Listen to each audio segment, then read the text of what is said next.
Bob and Ram. Nobody asked, but we give you our opinions. Acknowledge us like Roman Reigns to all his minions. Coming from the grave like our name was Undertaker. Women's wrestling is cool, but where the hell is Britt Baker? Coherence takes abandon all hope. We talk shit like Ricochet from the top rope. We are marks, sometimes we're friendly. Sometimes we show our whole ass like Mandy. We are make discussing what is the latest. Jericho is the GOAT, but Sid is our favorite. We are marks. We are marks.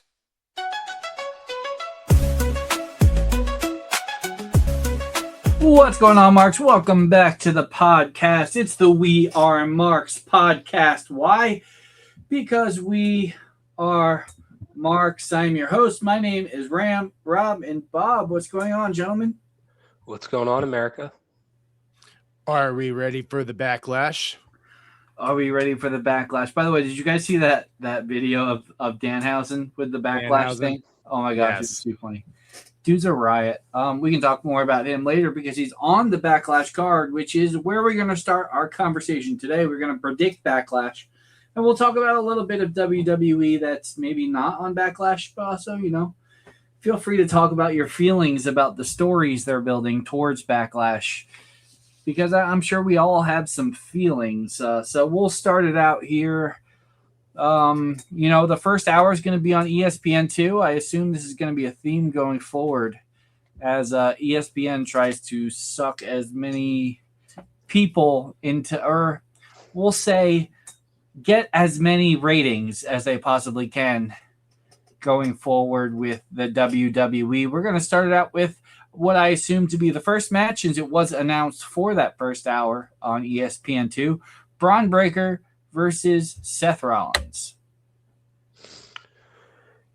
Yeah, for me with this match, I thought Monday, and I'm not a huge Seth Rollins fan. I thought he was the MVP of the show. I thought the backstage with Roman was pretty good, even though I'm not super excited for potentially that match. And I thought the way he put over Braun was really good as well. A lot of times the guy at the end or the last Raw on the go home show that looks better doesn't win the match, but I'm going to go something different. I think Braun wins. I don't think it makes much sense for him to come back and lose. And I think Seth can go whatever direction he still wants to go with a loss. So I'm going to take Braun. Yeah, I'm intrigued about this match for what Bob just said. I don't think either of these guys can afford a loss. The one that can afford a loss most is Braun Breaker, because Seth Rollins is Seth Rollins. Like, Seth Rollins can lose all the time and somehow find a title shot because he's Seth Rollins. So I'm going to take Braun Breaker just because if you're going to build him up and he's going to be a main event player, he needs to win one of these matches soon. So give me Braun. I'm going to fully agree with that. As much as I don't love Braun Breaker, don't love his shtick, think he's one of the worst promos in all of WWE. Seth Rollins can afford a loss. I know you just said you don't think either of them can. I think Seth Rollins can. He's well established. He can absolutely lose this match, and we will not even take that into consideration. Say he's the main event of SummerSlam. We probably wouldn't even take that into consideration because he's a well-established main event world champion caliber wrestler. So I have absolutely no problem with it. Braun is the logical choice here. I think he has leaps and bounds before I can buy him as somebody who can be, face of the company, somebody to, CM Punk and Roman Reigns are old men. They need somebody who can grab the bull by the horns. I think all three of us have an opinion on who that should be, but Braun Breaker is certainly a candidate. And, he should win this match, logically. I do want to talk a little bit about the Monday Night Raw thing because I did find it interesting. Seth did get speared by Braun early in the show, and then Seth chose to get himself involved in the Vision thing later in the show, which got him another spear.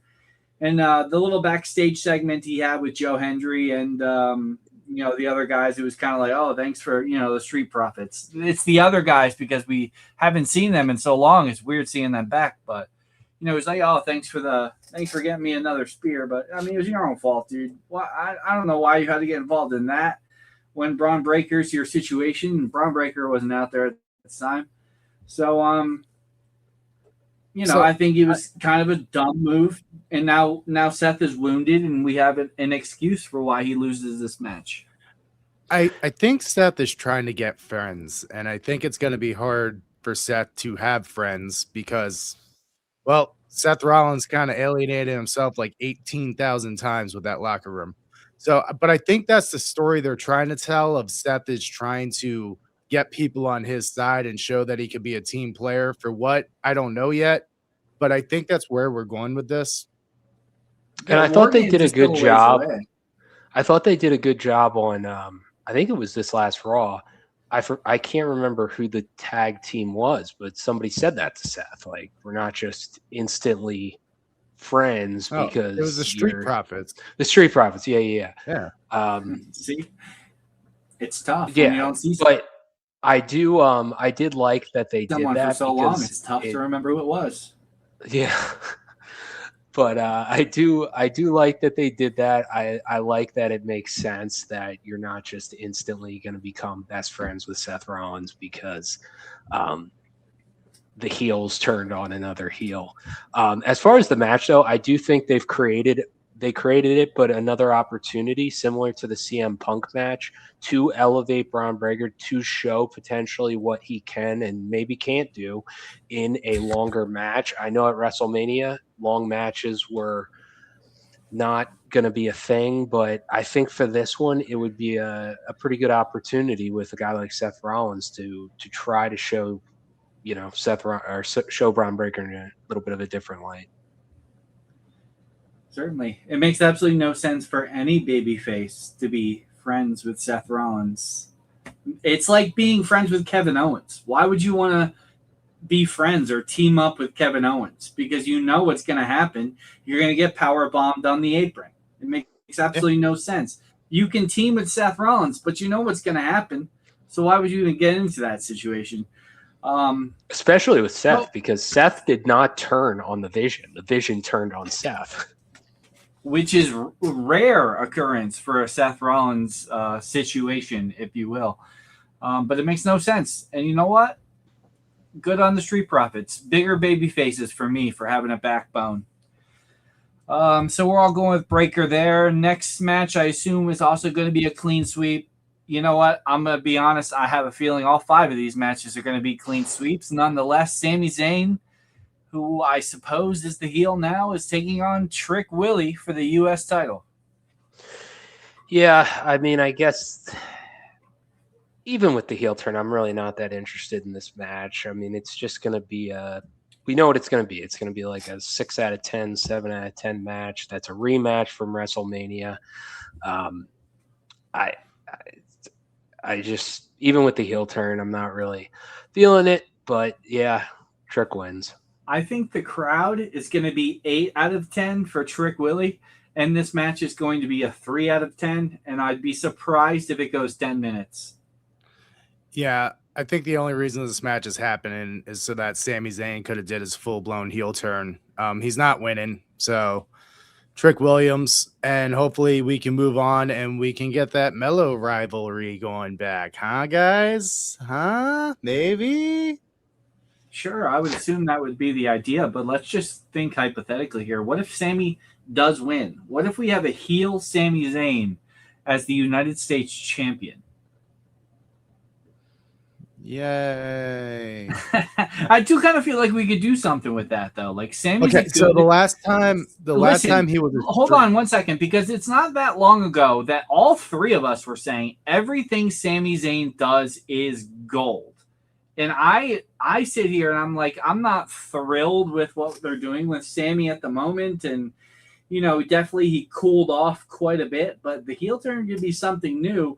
And I do have faith that if that was a decision, granted, it would probably be to continue the story with Trick Williams. But if that were the decision, Sami Zayn heel as the U.S. champion, I think it would make for some good TV, if nothing else. I just feel like with that, I don't hate it from the Sammy standpoint. I hate it from the Trick standpoint. I feel like a lot of Trick Williams he is cool. And I think your first title defense losing to Sami Zayn is uncool. And I don't think that's the direction they should be going with Trick Williams. Yeah, I mean, Carlito was cool, and he lost all the time. So he wasn't Trick Williams cool, though.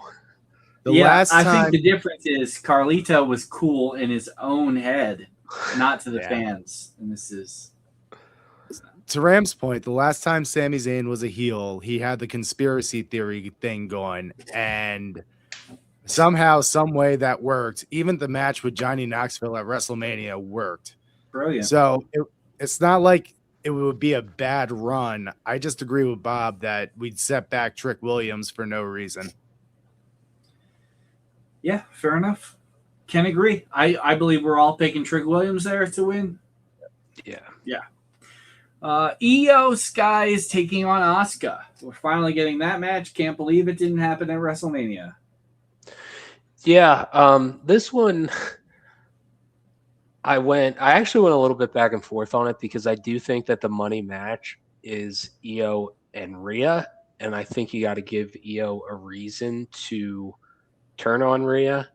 But I just think the way the story goes, Io should still win. But I do think long term that's the direction they should go, is that one of these times Io comes out to help her. She actually is helping whoever kick Rhea's ass. But yeah, I do think it seems like Kyrie might come back, and I think Io wins.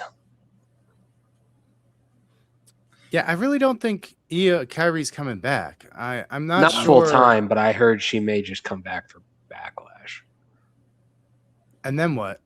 Like, you screwed Asuka and you don't get that blow off match either? I didn't write it. I just said I saw online that day. I'm just saying, like, I saw that too, and I'm like, all right, you're gonna have her as a one-off, but there's gonna be no blow off between Asuka and Kyrie then, and you're just in the same boat, except for you added another chapter to a story that's not going to be finished. I don't personally like that.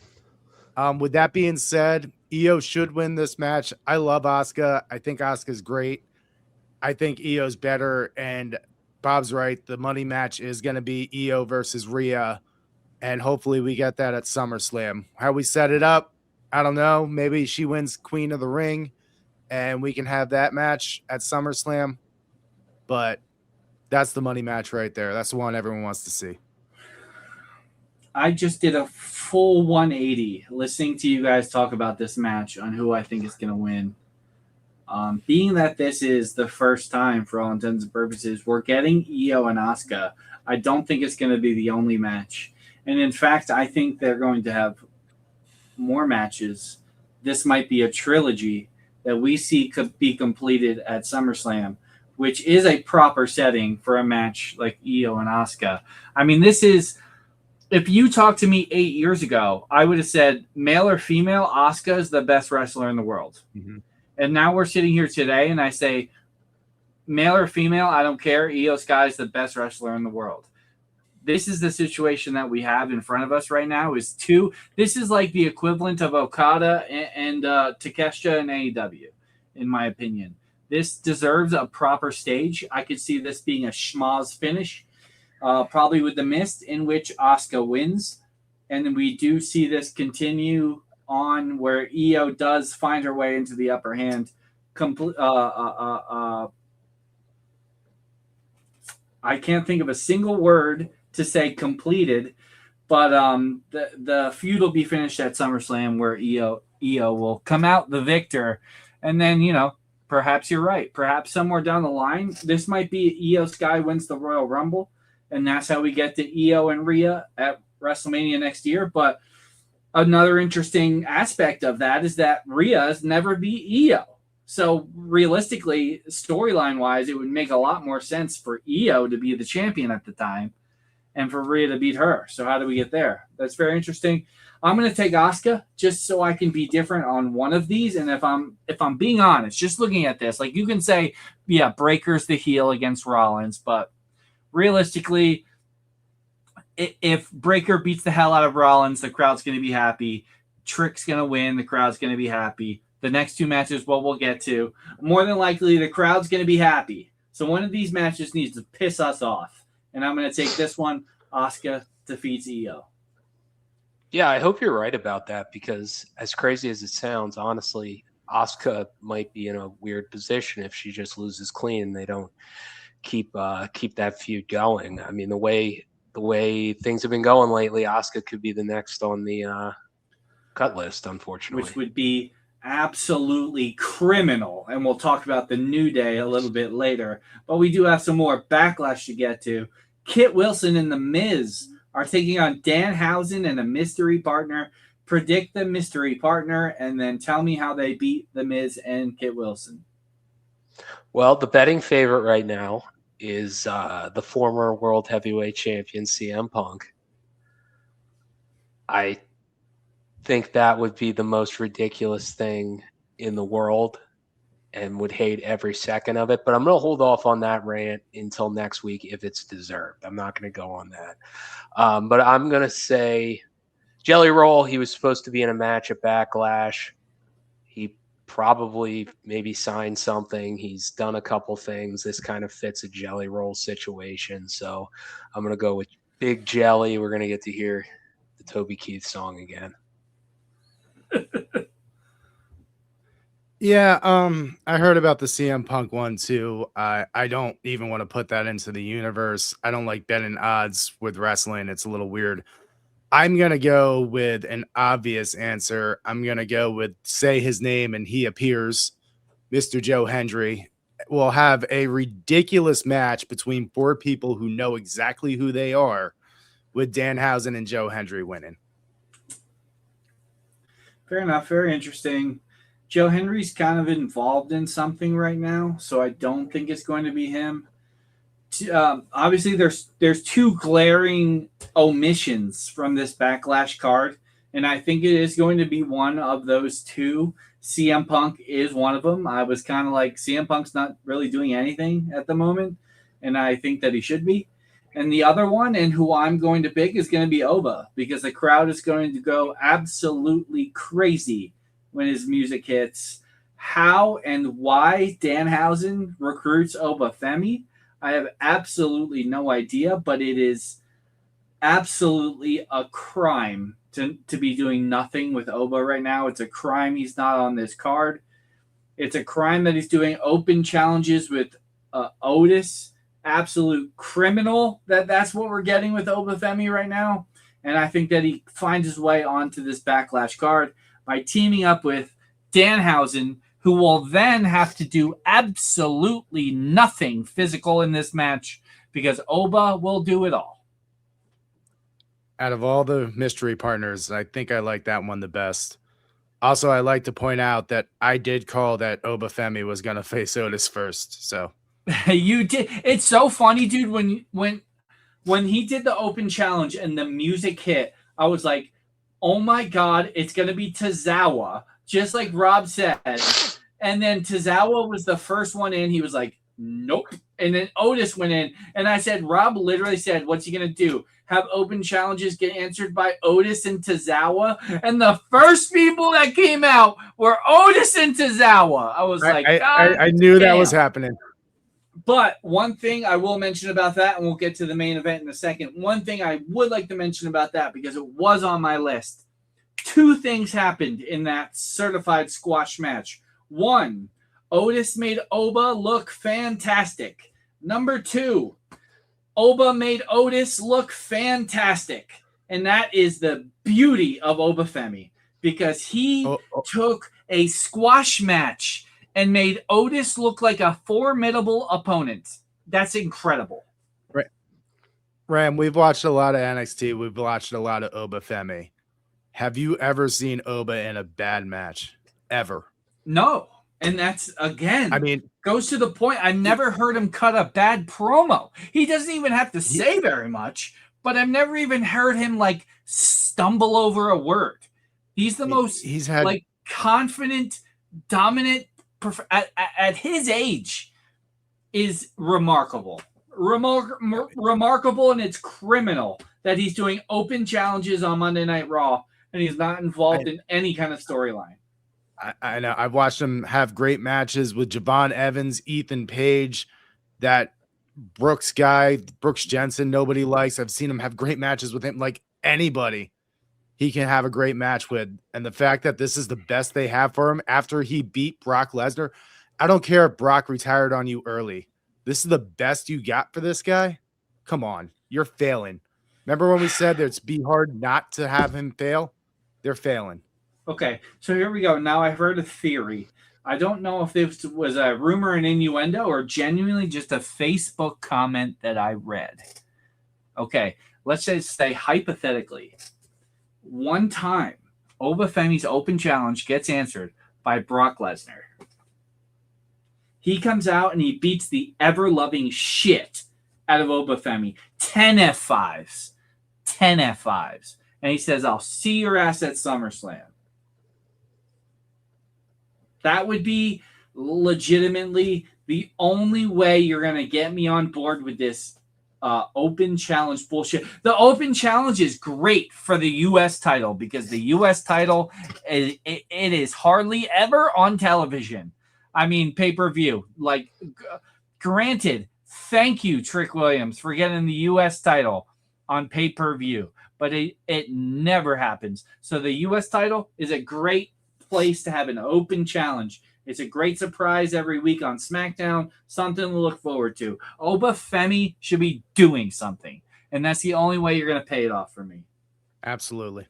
I agree. That'd be a good idea. Yeah. Man, Roman we should book Reigns. SummerSlam. We're doing pretty good with it. Hey, I'm telling you, listen, they need to stop using AI and use RAM, okay? Roman Reigns, Jacob Fatu for the World Heavyweight Championship. Yeah. I mean, this Roman Reigns situation is kind of interesting with him not being scheduled to be on the June pay-per-view and Raw. I still just cannot imagine Jacob Fatu winning the title at Backlash. If this was the case, I don't understand why CM Punk didn't just win the match at WrestleMania if you were just going to take it right off of Roman. So I am going to go with Roman.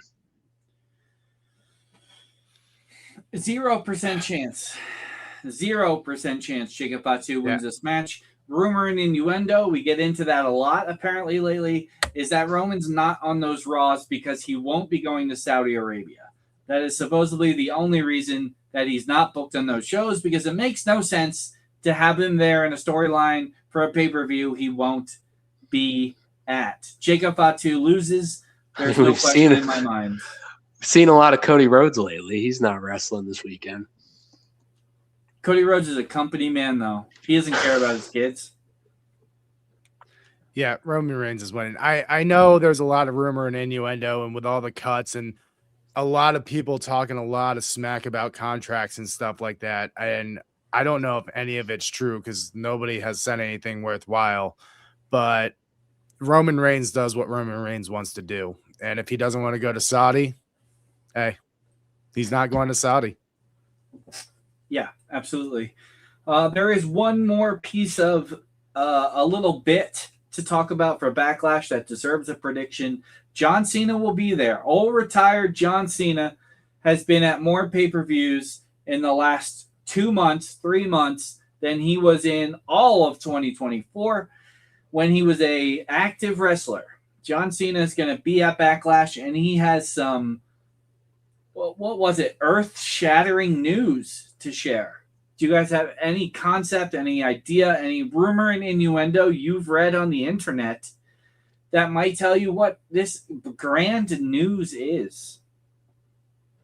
I know they're in talks about where the 2028 WrestleMania is. Could be that. If the news is the location of WrestleMania, that does not From shake 2 my years earth. from now. That does not shake my earth one bit. I mean, we had a mystery box for 2 months and Danhausen and a bunch of fucking. Hey, that was a new superstar being revealed. Also, you could hate the box all you want. That was perfect for Danhausen. I don't care what anybody says. All right. The only reason we were mad about it is because the internet ruined it. That's all. Okay. This isn't against Danhausen. Was the juice worth the squeeze? We had 3 or 4 weeks of this big mystery box. People were talking about Chris Jericho. People were talking about whatever. And then we got Danhausen. Not a knock on Danhausen, but it was definitely not what was because we worked ourselves into a shoot and got disappointed that the outcome wasn't what we decided, it was bad. Hey, Rob, do you understand? Do you understand how anticipation works? That's how it works. If you lead someone on, which they did, they build anticipation. We had the anticipation that this was going to be completely honest about the box, and we have talked about the box. I thought it was going to be like a DLC for the video game. So the fact that it was Danhausen was great. You can go to we worked ourselves into a shoot, but that's not true because I never believed Chris Jericho was just chilling in a box for several weeks. That thought, literally, I heard it and I was like, well, that's incredibly stupid. So regardless of that, if the announcement is the location of WrestleMania in 2028, that is shaking nobody's ground. The only place that it could possibly shake the ground. Where is Backlash this weekend? You guys know? Tampa. Oh, Tampa. Yeah, Tampa. It very well could be that. It very well could be WrestleMania 2028. It's coming to Tampa. We're back in Tampa. No COVID this time. That just doesn't shake anybody else's ground. So if that's what it is, oh my God, that is a Tony Khan big announcement if I've ever heard one. Speaking of Tony Khan, here we go. Big announcement. Warner Brothers Discovery decided that they no longer want AEW on their programming. So Tony Khan has signed a deal with WWE to be their C show. That's why we had so many budget cuts, so that they could bring in AEW. So they could buy AEW. For $2 million. Man, that would shake the earth. That would shake the earth. That would be something. Oh man. By the way, Ted Turner died today. Rest in peace. Yeah, Ted rest Turner. in peace. Rest in peace, Ted. Rest in peace, Ted Turner. I have absolutely no idea. Can't imagine. But if it's John Cena making the announcement, it can't be anything monumental in terms of the product. So it's got to be something like that. Either they bought a new promotion, or it's going to be the location of WrestleMania, or him and The Rock are making the Tooth Fairy 2. Or John Cena decided, you know what? Actually, I like wrestling more than acting. I'm going to come back to wrestling full time. They're finally making the Peacemaker season 3. Oh, that would shake my ground. That would shake my ground. I'm gonna be honest. That would shake my ground. All right, guys, let's talk about a couple of other things from AEW. We're gonna talk a little bit about SmackDown. Number one, JC Jane. This is 2 women's involved things that I'd like to bring up. Number one, JC Jane defeating Charlotte Flair, which of course there was some shenanigans. There always will be with JC Jane and Toxic Attraction, but she did defeat Charlotte Flair in her first match, which is a big deal. Comparing this to, the men's division, I mean, this is a 14-time world champion. This is the equivalent of Obafemi defeating Brock Lesnar in his first pay-per-view. This is very similar. JC Jane, this is a big moment for JC. We're talking about a 14-time world champion. I see you rolling your eyes into the back of your head. I don't love Charlotte Flair. I'm not a Charlotte Flair fan, but she's a 14-time world champion, and there's a lot of merit to that. I think I've seen Charlotte lose in the past 6 months more than I did in her first 10 years of her career, though. Yeah, sure. All right, this is like when Austin Theory beat John Cena at WrestleMania. John Cena, who was world that was a champion 14-time champion too. John Cena was actually world champion. That was a 16-time champion. Yeah, JC Jane, it's working. I mean, she gets some incredible heat. I honestly, since it was a non-title match, I thought 2 weeks ago I wouldn't have hated if she beat Rhea Ripley. They didn't have her lose, obviously, so you could kind of see they at least had a clue how to protect her a little bit. But yeah, I mean, a big win, and that seems like a match on the horizon, a rematch with Rhea. Yeah, she is very hateable. I think she's, obviously a different style of wrestler, but similar to Tekla over in AEW, where she's a very hateable person, but also like very unconventionally attractive, where it's like you can pull in two different pools of people into getting behind or hating JC Jane for two different reasons. JC Jane is very hateable. She's Well, I would never hit a woman, but she is a very punchable person. well, they're really hurting in general for heel women. Yeah. So I mean, they really may have like two. I think Asuka and maybe JC Jane are the only ones that actually get heel reactions. I guess Nia Jax and Lash Legend, but outside of that, so That's my next point. I mean, yeah. So I think they got to keep pushing her for sure. Totally behind that. She's a great heel. She's a great heel. I'm glad you just brought up Nia and Lash Legend, because they faced Paige and Brie Bella for the women's tag team championships, and I cannot think of a worse match they could have put together for Brie and Paige's first title defense than Nash and Nash. I keep saying Nash, Lash and Nia, because that was one of the worst matches on WWE television. Who has absolutely no problem putting on a bad match? One of the worst matches on WWE television I can remember. It was absolutely dreadful. It did nothing for anybody, and it made me go, yep, I don't want to see Paige and Brie Bella a single another time. Yeah, there's just something. It's funny because you see Brie Bella in real life, and she seems like a very nice person, but she's not that great in the ring. And just as a character, it just never really did much for me. And Paige, I got to be honest, I think she's kind of overrated. People seem to love her, but I just never was a huge fan. And you combine the two, and that's what you get. So we talked about it before, and I'll just reiterate. Paige came into the WWE at a time when, again, where AJ Lee was really the only one who wasn't just a fucking diva, who wasn't just fake tits and I can stick my leg out and have someone run into it. So at that point in time, AJ Lee was regarded as possibly the best women's wrestler WWE had to offer. And now we see all these great women's wrestlers, and we see AJ Lee comes back, and it's like, she's doing the same stuff, but we're like, oh, she's not good. Like, this is not working. Get it out of here. Paige is in the exact same boat. And I think when she went to AEW, honest to God, kind of exposed that to me then. Yeah. And AEW doesn't have the greatest women's division, but I watched her in matches in AEW, and I was like, granted, maybe she's trying to not get hurt with the serious injuries that she's had, but goddamn, she is not on the level of the women who are active in wrestling today. Not on the level. She was never on that level. No, I mean, it was like you said it perfectly. It was something different that at the time when she first came out, that a woman that was a good wrestler at all, and now most of them that are on TV are good. There's very few that aren't, and she's now become one of the weaker ones.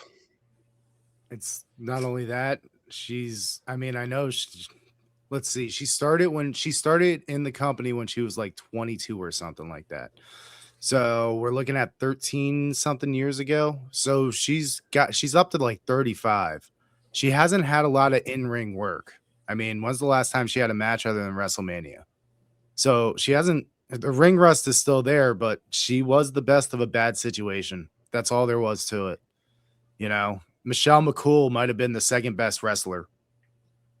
That's where we were at. Paige is 33, by the way.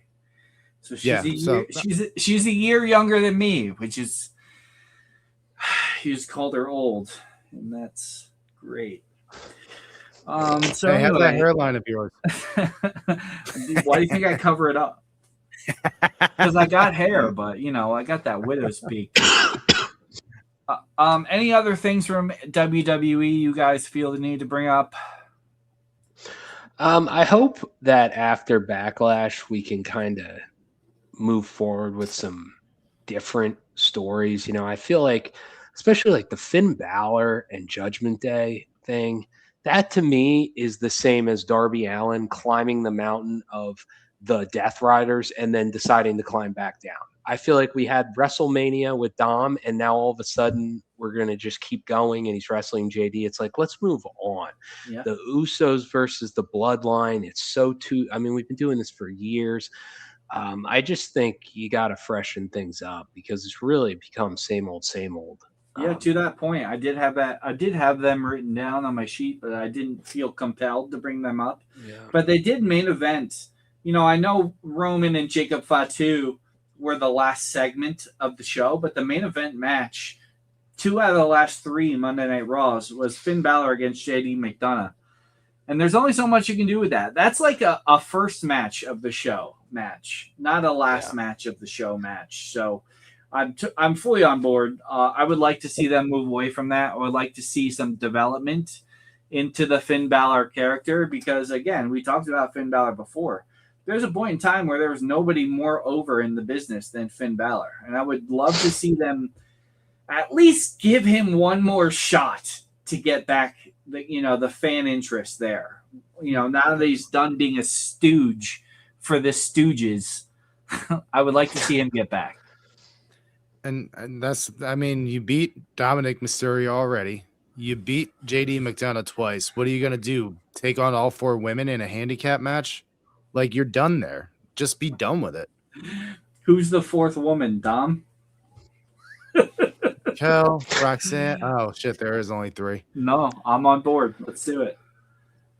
All right. Well, anyway, got some AEW things we can talk about. Darby Allin had another fine match in the main event with Brody King, and it looks like we're getting him against Kevin Knight tonight.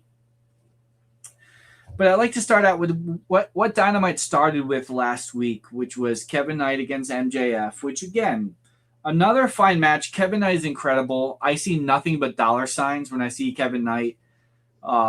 He's one guy that I think AEW really needs to, really build him up because my biggest concern is that we see someone like Kevin Knight, who was a young, super talented young man, go over to WWE and waste the rest of his career because this is a guy who fits the AEW style very well. And I see him as a world champion. And we saw him in this match with MJF, and the crowd was fully behind Kevin Knight. I see absolutely no reason why this guy can't be a main event talent in the next 2 years. He's fantastic. But one thing I would like to note, this is now 2 matches in a row. We watched maybe 3 matches in a row now. We watched MJF lose in a very underhanded way, similar to how MJF always wins. And I understand that people are saying oh, he's getting what he deserves because this is how he always wins matches. But I don't see it that way. What I'm seeing it as, people have to cheat to beat MJF. Yes, MJF does cheat to win. Does he have to? I'm not positive. But it seems to me like the only way you can beat MJF is by cheating. And now we have baby faces, the babiest of baby faces like Kevin Knight, cheating to beat MJF. And I know he had the ring and he was going to hit Kevin Knight with the ring, but he never got that opportunity because Kevin Knight cheated. And this is not typically how babyface heel dynamics work. And I actually kind of like it. I kind of find it interesting. AEW is supposed to be an alternative brand. It's not supposed to be competition. It's not supposed to be WWE Light. It's supposed to be an alternative brand. And this is at the very least a story they're telling surrounding MJF through, by proxy, other people. But there's something happening here that's unconventional in the world of professional wrestling, where the baby faces are cheating to beat the heel who normally cheats. And it seems so backwards and opposite of what you would want from professional wrestling. But I actually enjoy the way they're beating MJF. Am I crazy for that? Just 1 second. Are you trying to tell me AEW is really trying to do a storyline of MJF getting screwed? But here's my other thing. One thing I would like to note, because that is, yes, I do see storyline there. A big problem AEW has had and continues to have is that they do stories for their main stars, but they don't do good stories for the people who are trying to come up. So while Kevin Knight is involved in this story surrounding MJF, it's not helping Kevin Knight. It's a storyline for MJF, but it's not helping Kevin Knight. I mean, I really hope you're right, and it is a storyline for MJF, and it's not just him just going to the Death Riders to teach him how to win cleanly. So I hope you're right, because that would make the most sense. I was thinking that too, like MJF is finally getting what he deserves, but there has to be a payoff for it eventually, you know? So I'm hoping you're right. I have just been watching this enough to be a little apprehensive and saying that there's going to be a payoff for this. I don't see what the payoff could be.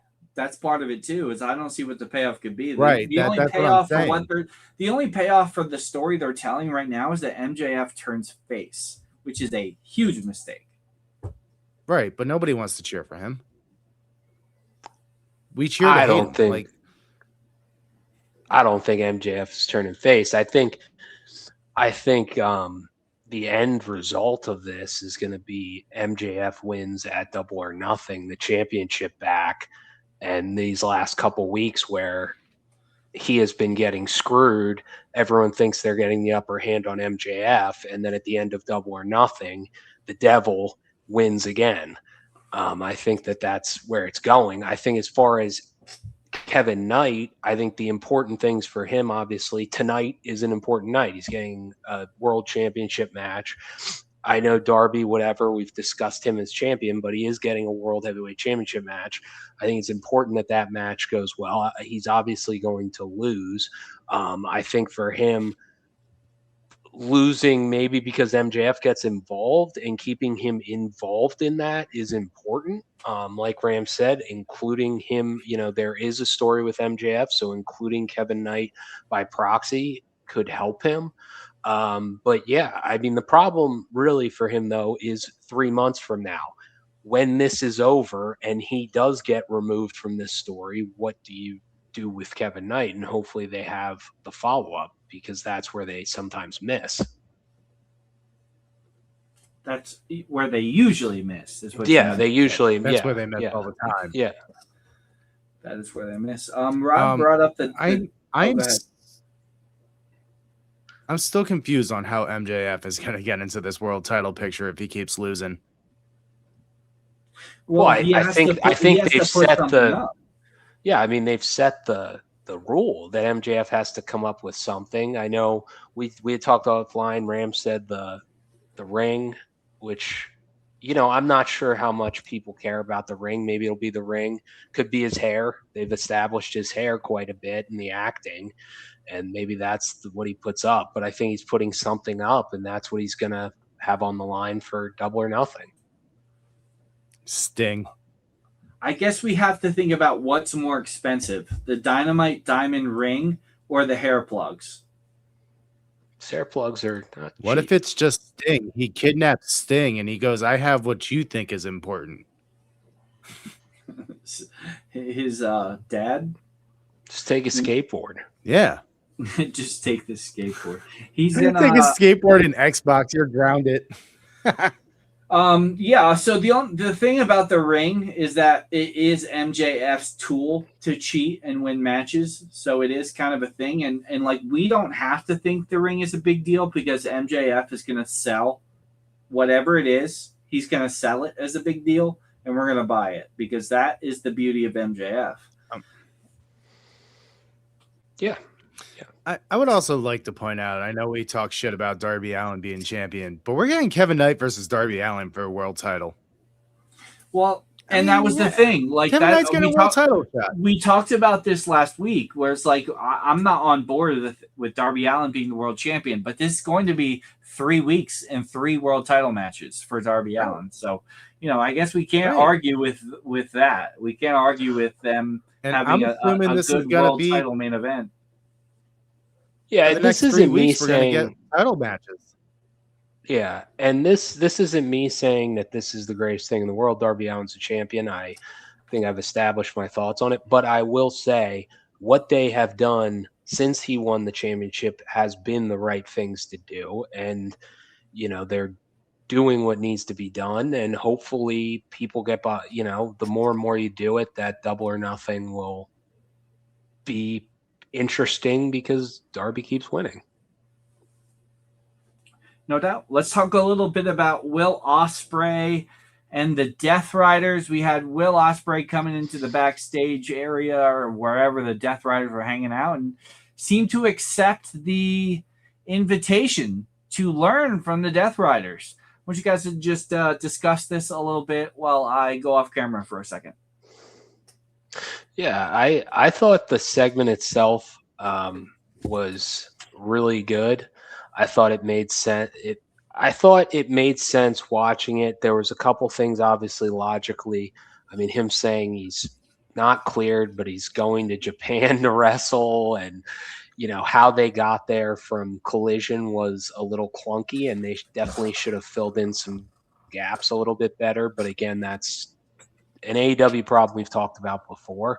But the segment itself and Ospreay losing and needing to kind of turn to the Death Riders made sense. And, I think it's an interesting way to potentially have Will Ospreay change his style, which is something that we had talked about when he came back. And I'm going to give AEW credit for making a storyline out of something that they've been telling for since the All-In last year when Will Ospreay figured out his neck was messed up. I mean, hey, it's long-term story booking and more long-term story booking. Jon Moxley trying to make AEW better, not just a bunch of flippy-dippy guys, but people who actually want to win matches and care about wrestling. I enjoy this. Oh, I didn't think I would when it first started forming. I didn't think it made sense, but they're making a coherent story about it. Hey, if Ospreay is the guy who's going to hold that belt at All In, then Jon Moxley did what he set out to do. Yeah, and I feel like when at the last pay-per-view we kind of thought, oh, Will Ospreay, he really shouldn't lose, and telling the story about the neck, but he keeps doing all these moves and stuff. Like, he could have came back and just changed his style, or he could have came back and won. But having him lose and having him wrestle the style he used to, and having this reason to change, to me makes it a lot better than if they would have just done it to start. I'm actually thrilled that this is the result. We were pretty upset at one point because we thought they were just reverting Jon Moxley back to the character he was playing before. And I am actually genuinely thrilled that this is the route they ended up going, because what we're getting here is Jon Moxley told Will Ospreay, like, it doesn't have to be this way. I mentioned a few weeks ago, he could have killed him, but he didn't, because he sees the potential. But he made it very clear to Will Ospreay, the way you're going about this isn't the way to go about this. And if you follow me, if you trust me, I can show you the way. And it seems like Will Ospreay's buying in. And I think that is fantastic for everybody.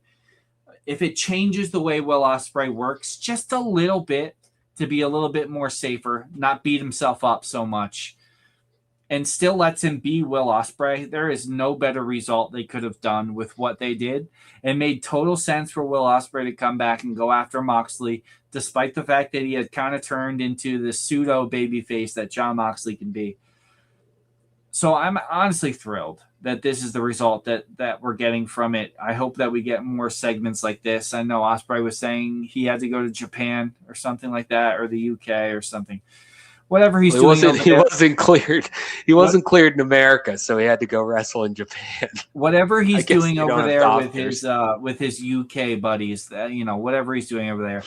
I'm just genuinely thrilled to see where this story develops from here, because I think Moxley, we talked about it. I mean, there's no better professional wrestler / sports entertainer in AEW. He is the ace in the hole for AEW, and everything he does is.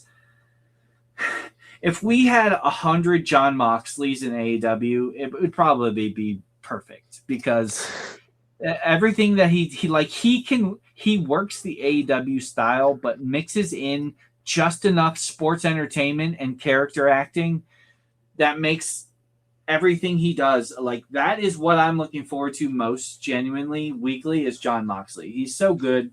Everything he does is good, and I'm thrilled this is a result we're getting, especially with Ospreay, who is your future. He's your future. Him, I said Kevin Knight, MJF, these guys are your future. So it's time to build them and, help them have nice, long, luxurious careers and not fucking kill themselves. Kyle Fletcher, another one. I was about to say, I was going to ask for one more pillar. Kyle Fletcher has been injured numerous times over the past several years. He needs to change something just a little bit to dwindle down these injuries a little bit and be on my TV, because I miss that man. And I think Andrade's a pillar too, and we all know what that pillar's made out of. The yellow shorts. The yellow shorts. All right, well, you guys got anything else you feel compelled to bring up from AEW? Anything important? A couple of jobber matches this week on Dynamite. Samoa Joe's back. Taz was working as a really good heel commentator, but only sometimes. Yeah, is Samoa Joe the leader of the Ops again? I saw Hook on Collision, so it appears so. Hook is challenging someone, Jack Perry, maybe. Yeah, for Jack for the national championship. I bet you Hook wins. So anyway, well, I mean, that's it. We have some time to spare, so I found this thing on the internet here. It's an AEW superfan quiz. This is on TNT's website, so this is official. This is very official. I'm going to ask you guys these questions. They're all multiple choice. If you guys want to, why don't you guys group think it? You guys group think it, and we'll see how many you guys can get right. Have a little fun. Spend these last 5 minutes. So here we go, gentlemen. The first question is, who won the first ever AEW Dynamite match? Was it Cody, Chris Jericho, Kenny Omega, or Sammy Guevara? Cody Rhodes beat Sammy Guevara. Cody defeated Sammy Guevara. That's true. I did this quiz earlier, and I thought Sammy won the first match. So nope, Cody beat Sammy. It's funny because that would have been a hilarious way to start kind of. Who is the first wrestler in AEW to pin Riho? Is it Nyla Rose, Emi Sakura, Britt Baker, DMD, or Shoko Nakajima? In AEW? Is that Nyla? First wrestler to pin I believe Riho. It would have been Nyla. I'm going to go with Nyla Rose. I also think it was Nyla Rose. Wait a minute. That was incorrect. Hold on. It just skipped ahead on me. Hang on one sec. It was the last woman. Yep. The one I don't remember.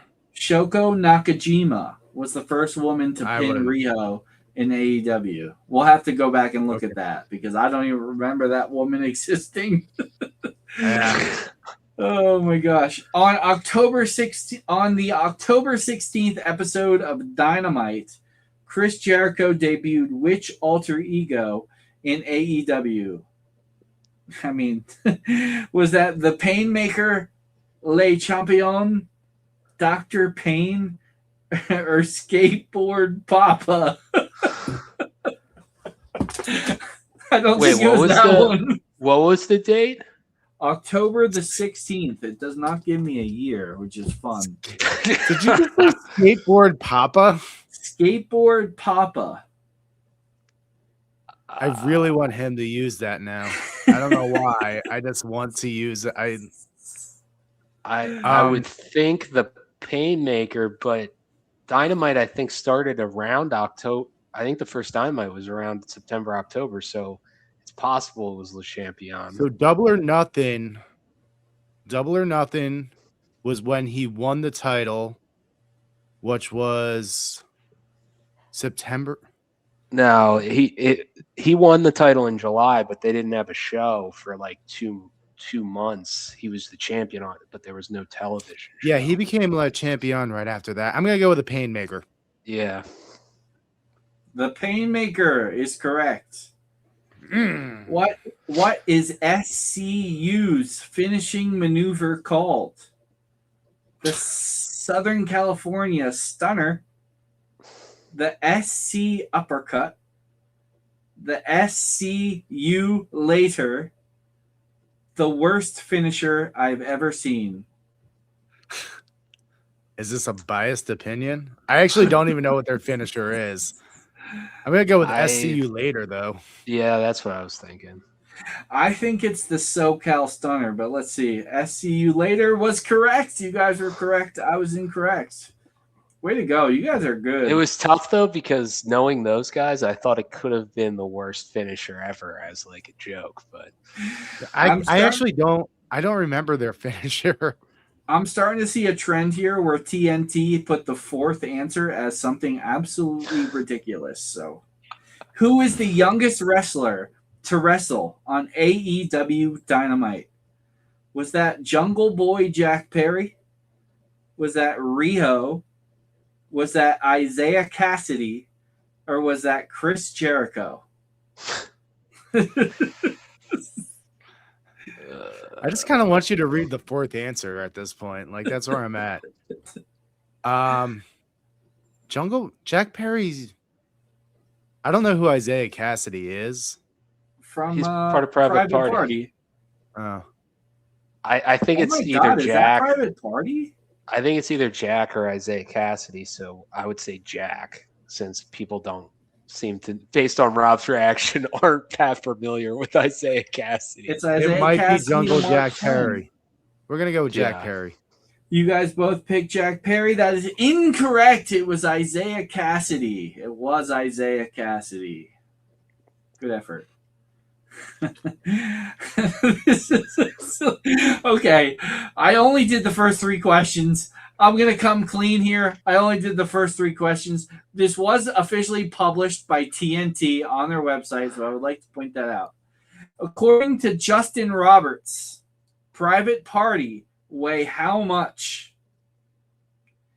24 ounces of vodka cranberry,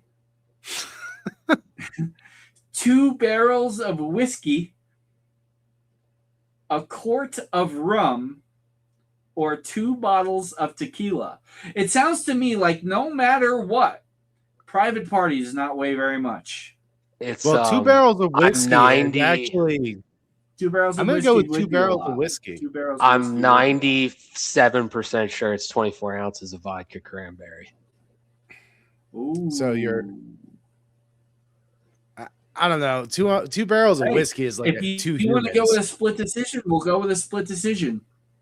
I'm taking 2 barrels of whiskey, but 24 ounces of vodka cranberry makes more sense to them because they're. Private Party's not a whiskey kind of thing. Bob's intuition and probably memory was correct. It was 24 ounces of vodka cranberry. That's not and right. now that I'm like thinking about it, I can actually like picture Justin Roberts saying, weighing 24 ounces of vodka cranberry, just like that. That's how he would say it. On the October 30th, Rick and Morty themed episode of AEW Dynamite, Kenny Omega dressed up as which popular video game character? Sora from Kingdom Hearts, Banjo from Banjo-Kazooie, Sans from Undertale, or Kratos from God of War? Sans from Undertale. Bob has no idea. Sans from Undertale was correct. Rob, did you actually know that one? Yeah, I did know that one. I'm a video game junkie. Of course I'm going to remember that. Fair enough. Chris Jericho's Judas theme song includes which ending lyric? I will drag you down and blank. Sell you out, buy you lunch, break you down, end you. Sell you out. Sell you out. We're good. We don't have to answer that one. That one was the most obvious. Who is Patricia Bobsky? She's Patricia Bobsky. Who is Patricia Bobsky? Is she the head of HR at AEW? She went off the rails here. No, is she Cody's mom? Is she Chris Jericho's aunt's friend from church? This is too much. Or the fourth answer is nobody. I think it's Jericho's friend's mom from church. How old is this? Because they keep talking about Cody's mom. Like, what is this, like 4 years old? I couldn't say. Yeah, I'm going to go with the HR rep. It was Chris Jericho's friend's mom from church. Are you serious? I'm dead ass. That was the answer to the question. Bob, did you know that? Because you sounded confident. I knew that Jericho uses the name Bobsky for funny bits. So when you said Jericho, I assumed that had to be him. Oh my gosh. In what city did Jon Moxley wrestle his first AEW Dynamite match? You guys are definitely going to remember this one. Was that Washington, D.C., Boston, Massachusetts, Philadelphia, Pennsylvania, or Pittsburgh, Pennsylvania? His first match? His first match. His actual first match? His first match on Dynamite. I couldn't tell you. I would say Pittsburgh. DC. My guess was Pittsburgh as well. My guess was that was incorrect. It was in Boston, Massachusetts. Why would anyone know that? Why would anyone know that, TNT? All right. What's the name of Hangman Adam Page's entrance music? I assume this was the original entrance music. Was it Old Town Road? Yeehaw, Cowboy Time, Wild Gunner, or Ghost Town Triumph? The second one, probably. Yeehaw, Cowboy Time? Wasn't it Old Town Road? No, that's the song. I'm take down to the Old Town Road. I'm gonna ride in Eskimo or whatever. I'm going Yeehaw Cowboy Time. I'm guessing it's Wild Gunner. I'm gonna go with Yeehaw Cowboy Time. Why not? It was the Ghost Town Triumph. See, I knew eventually the fourth answer was gonna be the right one.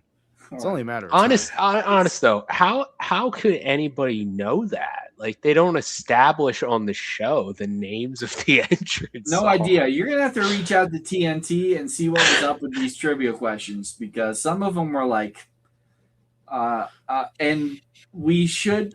Before I ask this last question, I do want it to be noted that Jake Hager is one of the options here, so that is at least how old this is. Okay. Who is the tallest wrestler in AEW? This is the last question. I have no fear. Last question. Who is the tallest wrestler in AEW? Dustin Rhodes, Jake Hager, Luchasaurus, or Trent Beretta? So this is older than Satnam Singh, I assume. I was about to say. I mean, I was waiting for that answer. Okay, so let's do this. Who is taller? Dustin Rhodes, Jake Hager, Luchasaurus, or Trent Beretta? isn't Luchasaurus?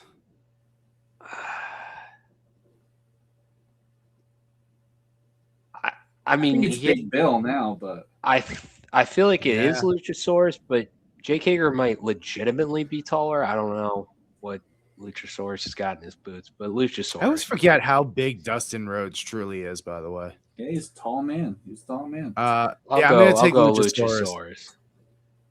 Answer: Dustin Rhodes was taller than all those guys. All right, so that was, you know what? When I read the first three, I was like, okay, this might be fun. And then as we got deeper, I tell you what, some of those questions, I don't think I laughed that hard on an episode of We Are Marks in a long time. That was some deep dives, man. Jericho's friend's mom from church or whatever, that got me. That was the one we got All right. Gentlemen, we'll be back next week. We will. Yeah. Anyway, as I was saying, we'll be back next week. We'll break down Backlash. We'll see some more development from AEW. Hopefully, 2 weeks out yet until that pay-per-view. So I'm sure we won't build too much. We'll probably book 12 matches in about a week and a half. So we'll talk some more about AEW, another title defense for Darby Allin. Hopefully a little bit more development on the Jon Moxley Death Riders Will Ospreay situation. And hopefully we get Obafemi involved in something other than an open challenge. And until then, enjoy wrestling. We are Marks.